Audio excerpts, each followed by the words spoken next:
Општина Кочани ја задеси невидена трагедија во која што 62 млади лица трагично го загубија, на најсуров начин го загубија својот живот.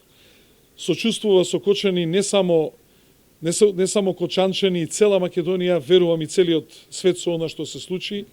Потполно ни е јасно дека општина Кочани во моментот функционира на едни навистина ексцесни и несоодветни услови во кои што буквално општината е окупирана од инспектори, полицајци, обвинители и се она што следи во вакви ситуации со овие истраги.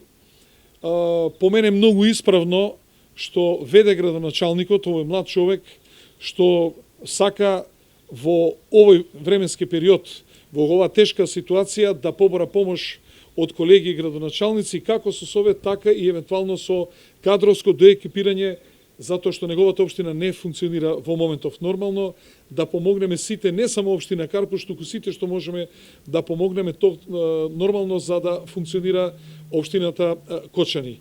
Не е воопшто срамота нешто да не се знае. И јас кога сум бил на почеток на кариерата, сигурно дека многу работи не сум ги знаел, искуството не се учи на ниедна академија, тоа се стекнува со текот на времето и нормално во ред е што се сака да се консултира и да се побара помош од оние кои што подолго време ја практицираат локалната власт. Ние како локална власт ќе помогнеме се што можеме и во делот на инспекцијскиот надзор, и во делот совети околу прибирање на приходи, и во делот на урбанизмот, во делот на комуналната развој на комуналната инфраструктура, како и обиди да се привлечат инвеститори, зашто на Кочани сега и како му е потребно да тој народ што го задеси таа трагедија, да се обезбедат инвеститори, да се отворат работни места. Кочани не сме луѓето покрај трагедијата и да бидат раселени.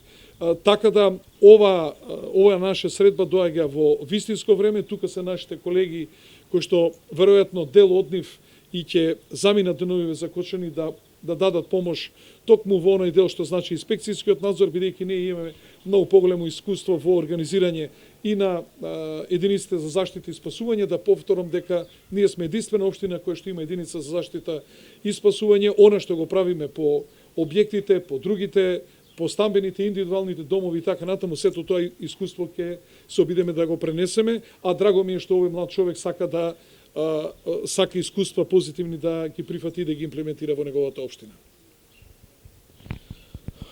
Сакам уште еднашка да се заблагодарам на градоначалникот Стефче Екимовски и на општина Карпуш, што се втора општина после општина Струмица, кој што реши да ја помогне на општина Кочани. Благодарение на општина Карпуш, ние за прв пат во историјата ќе добиеме инспектор за домување, кој е текако битен во овој момент.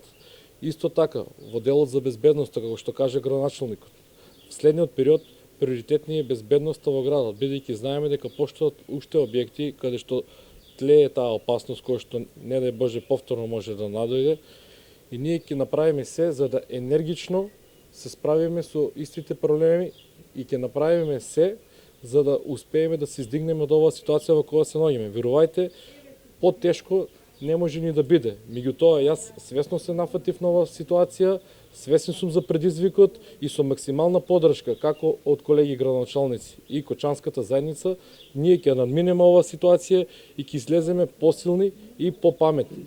Значи, процесот мора да го искористиме за да ја научиме лекцијата и да ги смениме навиките. Што е било пред несреќата, треба да се сменат лошите навики и сите ние заедно само може да ја научиме оваа скапа лекција. Значи, Македонија мора да ги смени сите лоши навики и да ја научи оваа скапа лекција и истите грешки да не се повторуваат во иднина.